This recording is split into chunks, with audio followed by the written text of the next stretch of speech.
आज एक important class लेकर आए हैं मार्कोनिकॉफ और एंटी मार्कोनिकॉफ रूल का, जो 100% गारंटेड है सीबीएसई और बिहार बोर्ड दोनों के एग्जाम के लिए। तो जो भी स्टूडेंट अच्छे से प्रिपरेशन करना चाहते हैं और कम मेहनत से आप नंबर लाना चाहते हैं, तो इन सभी नेम रिएक्शन को हमेशा याद रखिए एकदम, क्योंकि ये 100% गारंटेड में ये सारे क्वेश्चन होते हैं। ठीक है,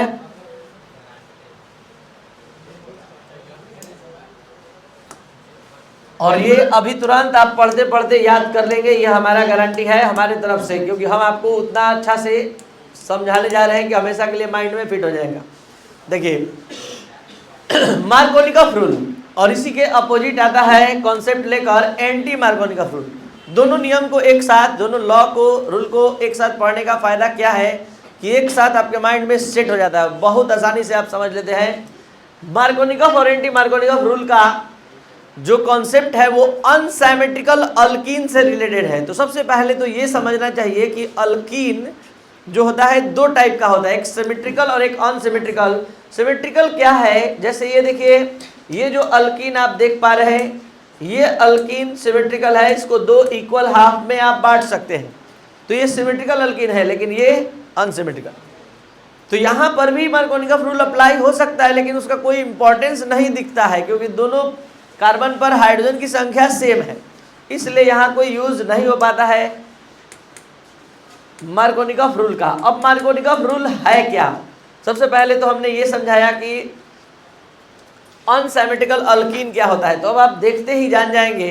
अब आप ही बताइए, इस कार्बन पर हाइड्रोजन की संख्या कितनी है? 2, और इस कार्बन पर 1। तो मार्कोनिकॉफ रूल इसी के लिए यूज किया जाता है कि अगर किसी अनसिमेट्रिकल अल्कीन का रिएक्शन किसी रिएजेंट से कराया जाए, रिएजेंट जैसे कि HBr, H2O, ये सब रिएजेंट है, तो इस रिएजेंट का पॉजिटिव पार्ट प्लस H+ है और नेगेटिव पार्ट Br-। मतलब HBr कैसे टूटता है, आप क्या जानते हैं कैसे टूटता है? H+ Br-। तो इस रिएजेंट का पॉजिटिव पार्ट है H+ और नेगेटिव पार्ट है। उसी तरह H2O का बोले तो H2O का पॉजिटिव पार्ट H+ और नेगेटिव पार्ट। तो जब किसी अनसिमेट्रिकल अल्कीन को किसी रिएजेंट के साथ रिएक्ट कराते हैं, तो रिएजेंट का पॉजिटिव पार्ट उस डबली बॉन्डेड कार्बन पर अटैच होता है जिस पर हाइड्रोजन की संख्या अधिक होती है। फिर से, जब किसी अनसिमेट्रिकल अल्कीन को किसी रिएजेंट के साथ रिएक्ट कराते हैं, तो रिएजेंट का पॉजिटिव पार्ट उस डबली बॉन्डेड कार्बन से अटैच होता है जिस पर हाइड्रोजन की संख्या अधिक होती है। तो बताइए, ये पाई बॉन्ड टूटेगा तो 2 सिग्मा बॉन्ड आएगा, ये रहा 2 नया सिग्मा बॉन्ड। तो पॉजिटिव पार्ट गया इस पर, तो नेगेटिव पार्ट इस पर, तो इसका नेम क्या है? 1 2 3 2 ब्रोमो प्रोपेन। अगर आप समझ गए तो अब यही रिएक्शन H2O के साथ कंप्लीट कराइए। H2O positive part H+, negative part OH में। जल्दी से बताइए, पहले आप पाई बॉन्ड को तोड़ेंगे, 2 सिग्मा बॉन्ड आ जाएगा, ये रहा 2 सिग्मा बॉन्ड। तो बताइए H किस पर जाएगा? CH2 पर, यही समझना है। H जाएगा CH2 पर और CH पर जाएगा OH। क्या बना? 2 हाइड्रोक्सी प्रोपेन या सेकेंडरी प्रोपाइल अल्कोहल। ठीक है, ऐसे 2 हाइड्रोक्सी प्रोपेन ही बोलिए।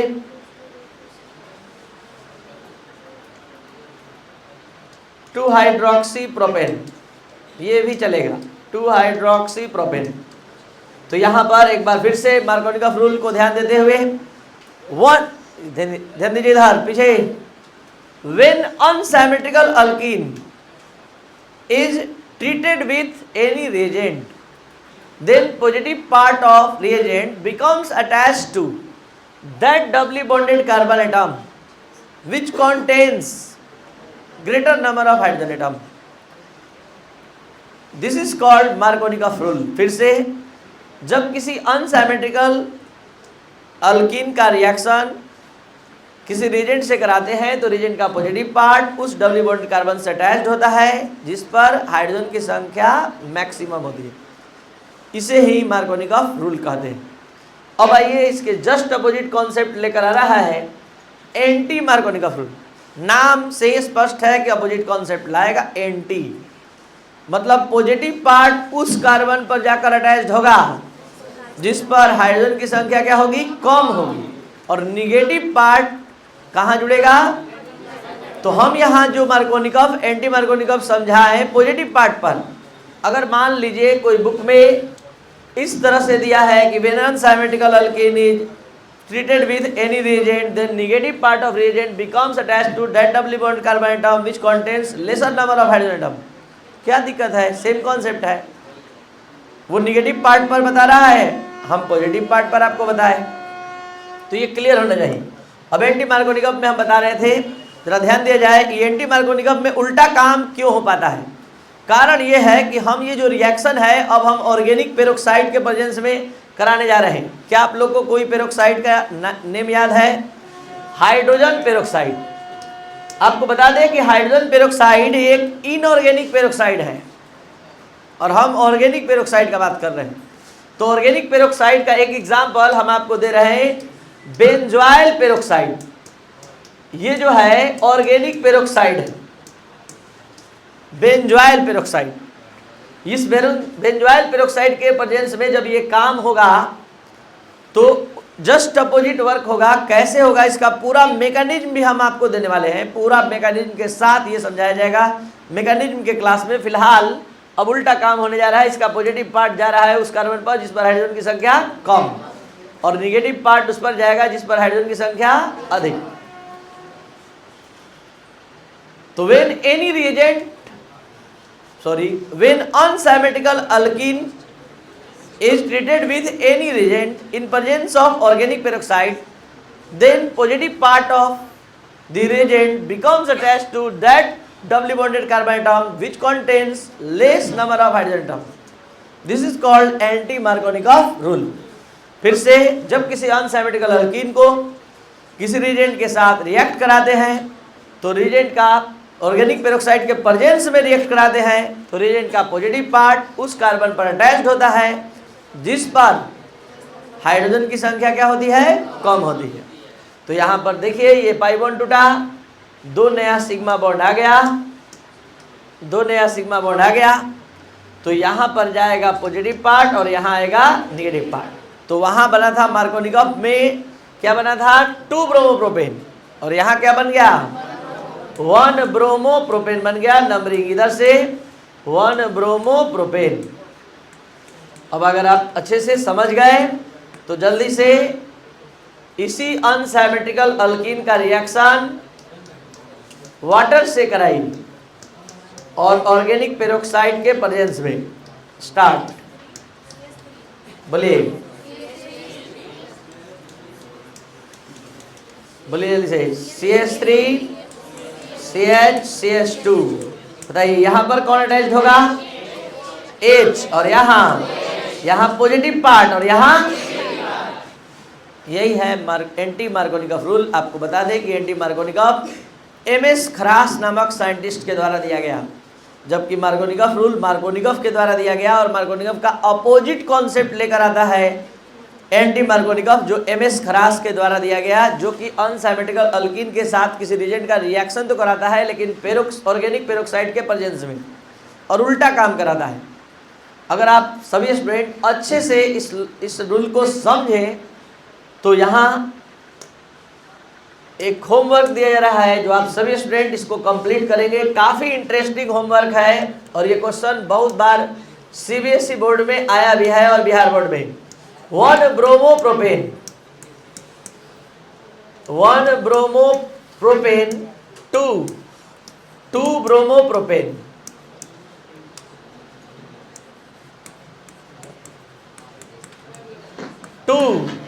1 ब्रोमोप्रोपेन। इसका क्या मतलब है? 1 ब्रोमोप्रोपेन से ब्रोमीन को उठाकर 2 ब्रोमोप्रोपेन 2 सेकेंड कार्बन के पोजीशन पर ले जाना है, और पुनः 2 ब्रोमोप्रोपेन से 1 ब्रोमोप्रोपेन का मतलब सेकेंड कार्बन से उठाकर फिर से फर्स्ट। तो ये है पहला होमवर्क। दूसरा जो पिछले क्लास में आप पढ़े उस पर हम होमवर्क नहीं दे पाए थे, तो मीथेन 2 टर्शियरी ब्यूटाइल अल्कोहल, कल आपको बता दें पिछले लेक्चर में टर्शियरी ब्यूटाइल क्लोराइड बनाने के लिए सिखाया गया था और हमने बताया था कि टर्शियरी ब्यूटाइल अल्कोहल से टर्शियरी ब्यूटाइल क्लोराइड बनता है। तो 3 डिग्री अल्कोहल बना लेंगे तो 3 डिग्री क्लोराइड भी बनाने आ जाएगा। और थर्ड क्वेश्चन है इथाइल अल्कोहल टू एसीटोन, ये आपको बनाना है। ठीक है, तो इथाइल अल्कोहल का PCl5 से रिएक्शन कराएंगे, इथाइल क्लोराइड बन जाएगा और इथाइल क्लोराइड से सब कुछ आपको बनाने आता है। ठीक है, तो ये होमवर्क मिला है पिछले 2 क्लास का, मात्र 3 होमवर्क दिया गया है। चलिए ध्यान दिया जाए। पिछले लेक्चर में आप सभी student method of preparation of haloalkanes का स्टडी किए थे। उसमें 2 रिएक्शन अल्काइल अल्कोहल से हैलो एल्केन बनाने का आप यहाँ अलग से समझ लीजिए। उसके बाद हम नेक्स्ट टॉपिक लेकर आ रहे हैं जो आपको हैलो एल्केन्स बनाने के लिए मेथड देगा, प्रिपरेशन मेथड। चलिए ध्यान दिया जाए। इथाइल अल्कोहल को अगर आप NaBrH2SO4 के प्रेजेंस में अगर रिएक्शन कराएंगे NaBr और H2SO4 के साथ, तो इथाइल अल्कोहल इथाइल ब्रोमाइड का फॉर्मेशन करेगा और साथ साथ NaHSO4 और H2SO4। मतलब आप यहाँ इथाइल अल्कोहल लेंगे तो इथाइल ब्रोमाइड बनेगा, अगर प्रोपाइल अल्कोहल लेंगे तो प्रोपाइल ब्रोमाइड बनेगा। ठीक है, यहाँ एक और रिएक्शन रेड फास्फोरस के प्रेजेंस में अगर हाइड्रोजन के साथ इसको रिएक्ट कराएंगे तो ये जनरली इथाइल क्लोराइड यानी कि RX का फॉर्मेशन करता है।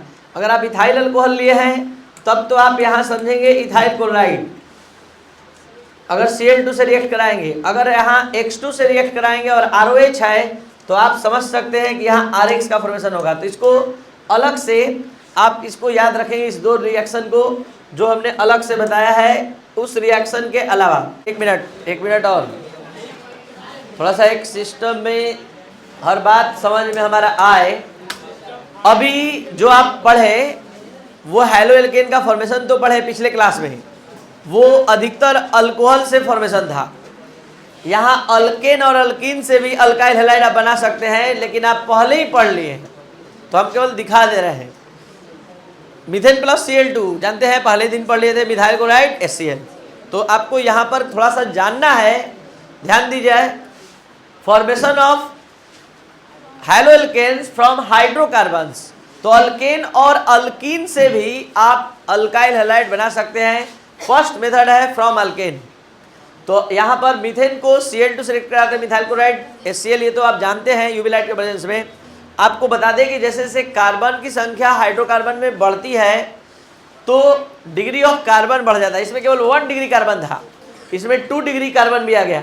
तो जब 2 डिग्री कार्बन आ जाता है तो कभी Cl 1 डिग्री से अटैचमेंट दिखाता है तो कभी 2 डिग्री कार्बन से, तो मिक्सचर प्राप्त होता है।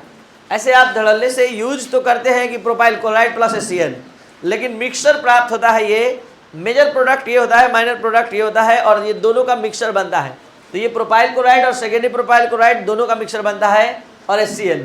तो इस तरह से यहाँ पर हैलो एल्केन्स का फॉर्मेशन होता है अल्केन से। अब अल्कीन से देखिए, अल्कीन से आप कैसे कैसे बना सकते हैं हैलो एल्केन। तो आप HX को ऐड करके बना सकते हैं, X2 से रिएक्ट करके बना सकते हैं और एलाइलिक सब्स्टिट्यूशन से बना सकते हैं। इसमें से 1 जो पहला जो है एडिशन ऑफ HX, यही है मार्कोनिकॉफ रूल।